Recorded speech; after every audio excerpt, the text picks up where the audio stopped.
আসসালামু আলাইকুম। Traditional foods by Nahida এর আজকের আয়োজনে সকলকে ওয়েলকাম জানাচ্ছি। প্লিজ আমার চ্যানেলটিকে সাবস্ক্রাইব করবেন আর পাশে থাকা বেল আইকনটি ক্লিক করে আমার সাথেই থাকবেন। আজকে আপনাদের জন্য খুবই মজাদার একটি বিরিয়ানির রেসিপি রয়েছে, আর এটি হচ্ছে বিফ দম বিরিয়ানির রেসিপি। এই দম বিরিয়ানিটি খেতে কিন্তু অসম্ভব মজা। আশা করছি আপনাদের কাছে রেসিপিটি ভালো লাগবে। চলুন তাহলে রেসিপিটি দেখে নেওয়া যাক। আমি ফার্স্টে মাংসগুলো রেডি করে নিচ্ছি। এর জন্য এখানে মাংস নিয়ে নিয়েছি, আর দিয়ে দিচ্ছি আমি এখানে আদা বাটা, আর দিয়ে দিচ্ছি রসুন বাটা, আর দিয়ে দিচ্ছি পেঁয়াজ গ্রেট করা, আর এখানে পেঁয়াজ কুচিও দিয়ে দিচ্ছি অল্প করে, আর এখানে দিয়ে দিচ্ছি ধনিয়া গুঁড়া,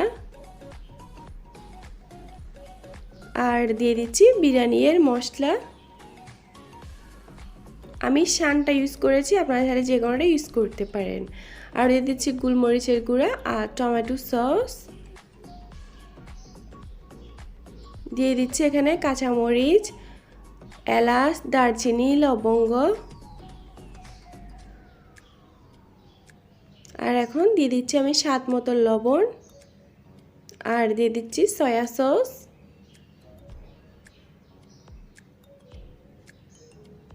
আর এখানে সামান্য করে আমি রান্না করা রেগুলার সয়াবিন তেল দিয়ে দিচ্ছি, আর দিয়ে দিচ্ছি এখানে টমেটোর পিউরি। আপনারা চাইলে টমেটো কুচিও ইউজ করতে পারেন।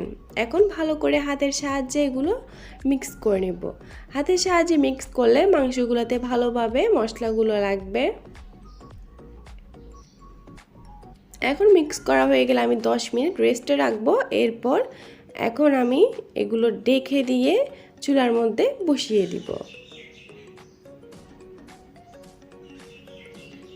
এখন কয়েক মিনিট পর একটু চেক করে নিচ্ছি, দেখবেন পানিগুলো ছাড়তে শুরু করেছে।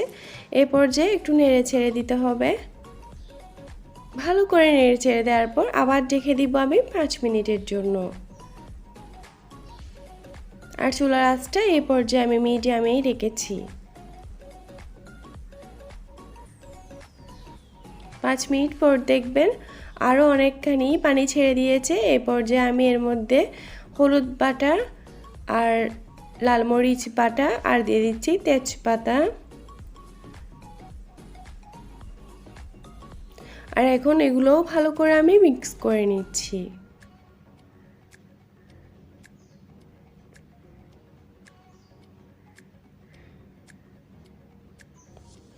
এই পর্যায়ে এখন আমি এখানে দিয়ে দিচ্ছি আলু। আমি একটি বড় সাইজের আলুকে কেটে টুকরো করে নিয়েছি। আপনারা চাইলে সব কিছু একসাথে দিয়েও রান্না করে নিতে পারেন। এখন আমি ঢেকে দিব এগুলো প্রায় 15 মিনিটের জন্য। 15 মিনিট পর দেখবেন এগুলো ভালো মতো কষিয়ে গেছে, কালারটাও চেঞ্জ হয়ে এসেছে, আর উপরেও কিন্তু তেলগুলো বেশি উঠেছে। তার মানে এগুলো কষানো প্রায় শেষ।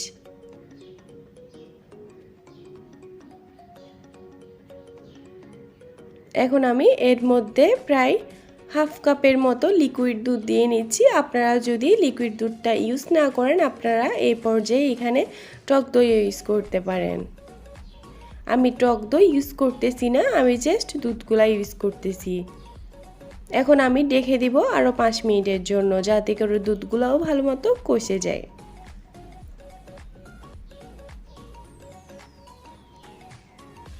দুধগুলোও কিন্তু ভালো মতো কষিয়ে গেছে। এই পর্যায়ে আমি এখানে দিয়ে দিচ্ছি গরম পানি, আর এই গরম পানিগুলো দিয়ে আমি রান্না করব যতক্ষণ না পর্যন্ত মাংস আর আলুগুলো ভালো মতো সিদ্ধ হয়ে যায় আর মশলাগুলোও ভালো মতো রান্না হয়ে যায়। এতে আপনাদের সময় বেশিও লাগতে পারে, কমও লাগতে পারে। আমার কিন্তু প্রায় 30 মিনিট মতো সময় লেগেছে। আর এই পর্যায়ে কিন্তু আমি অনেকবারই এগুলো নেড়ে ছেড়ে দিয়েছি, আর এভাবে নেড়ে ছেড়ে দিয়ে পানি সম্পূর্ণটা শুকিয়ে নিতে হবে। আর যদি মনে হয় এই পানিতে এগুলো সিদ্ধ হয়নি, সেই পর্যায়ে গরম পানি আরও কিছুটা অ্যাড করতে পারেন।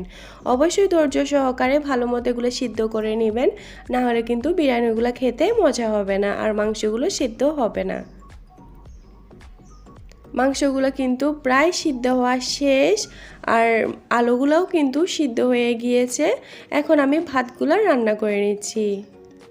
এর জন্য আমি পানির মধ্যে দিয়ে দিচ্ছি এলাচ, দারচিনি, আর দিয়ে দিচ্ছি এখানে তেজপাতা, আর এখানে আমি প্রায় 1 কাপ আরও হাফ কাপের মতো বাসমতি চাল নিয়েছি। আর এগুলো আমি এখন ভিজিয়ে রাখতেছি প্রায় 10 মিনিট। অন্যদিকে পানিগুলো কিন্তু সিদ্ধ হতে শুরু করেছে। আর 10 মিনিট পর আমি চালগুলো ভালো মতো ধুয়ে এরপর সিদ্ধ পানির মধ্যে দিয়ে নিচ্ছি। আর এগুলো আমি প্রায় 90% সিদ্ধ করে নিব। আর এখানে পানির মধ্যে এই মশলাগুলো দেওয়ার কারণে একটি সুন্দর ফ্লেভার অ্যাড হবে। এগুলো কিন্তু সিদ্ধ হওয়া শেষ, বেশি সিদ্ধ করে ফেলা যাবে না। আমি স্ট্রেনারে নিয়ে নিয়েছি এগুলো। এখন আমি যেখানে সেট করব এর মধ্যে ফার্স্টে আমি ভাতগুলা দিয়ে নিচ্ছি আর চারদিকে ছড়িয়ে দিচ্ছি। আপনারা চাইলে বাসমতি চালের পরিবর্তে যে কোনো চাল ইউজ করতে পারেন। এখন এখানে মাংসর লেয়ারটা দিয়ে নিচ্ছি। আমার চ্যানেলে কিন্তু আরেকটি দম বিরিয়ানির রেসিপি রয়েছে, চিকেন দম বিরিয়ানি। আপনারা চাইলে ওটিও দেখে নিতে পারেন, আমি ডিসক্রিপশন বক্সে এর লিঙ্কও দিয়ে রাখবো। মাংসগুলো দেওয়া শেষ, এর উপর আমি কিছুটা ঘি দিয়ে নিচ্ছি। এরপর আবার ভাত দিয়ে নিচ্ছি। আপনাদের সব কিছুর পরিমাণ যদি আমার মতো ঠিক রাখেন তাহলে পরিমাণগুলো সেম দিবেন। আর যদি ভাত কিংবা মাংস যে কোনো কিছুর পরিমাণ বাড়িয়ে কমিয়ে দেন, সব কিছুর মশলার পরিমাণ বাড়িয়ে কমিয়ে দিবেন। এখন এর মধ্যে কিছুটা কিশমিশ দিয়ে নিচ্ছি আমি। এখন দিয়ে দিচ্ছি কয়েকটা সুগন্ধ পাতা বা পোলাও পাতা, আর দিয়ে দিচ্ছি আস্ত কাঁচামরিচ। এতে করে একটি সুন্দর ফ্লেভার আসবে। এরপর আবার আমি ঘি দিয়ে নিচ্ছি। ঘি দেওয়ার কারণে একটি সুন্দর ফ্লেভার অ্যাড হবে।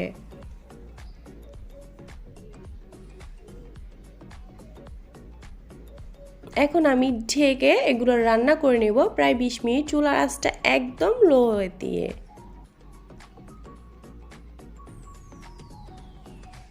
বিশ মিনিট পর আমি এগুলো মিক্স করে নিচ্ছি। আপনারা চাইলে হাঁড়ির নিচে তাওয়া ইউজ করতে পারেন। জাস্ট একটু আলতো হাতে মিক্স করে নিলেই হয়ে যাবে। আপনাদের ক্ষেত্রে হয়তো 25 মিনিটও লাগতে পারে।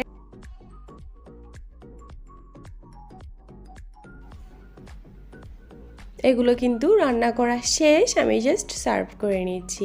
আশা করছি রেসিপিটি ভালো লেগেছে। ভালো লাগলে প্লিজ আমার চ্যানেলটি সাবস্ক্রাইব করে, না থাকলে সাবস্ক্রাইব করে দিবেন। আর আপনারা দেখেই বুঝতে পারতেছেন বিরিয়ানিটা কতটা ঝরঝরে হয়েছে। আমার রেসিপিটি ভালো লাগলে আমার ভিডিওটিকে একটি লাইক দিয়ে দিবেন। আশা করছি রেসিপিটি ভালো লেগেছে। আজকে আমি বিদায় নিচ্ছি, আগামী পর্বে আমন্ত্রণ জানিয়ে আপনারা অনেক বেশি ভালো থাকবেন। আল্লাহ হাফেজ, আসসালামু আলাইকুম।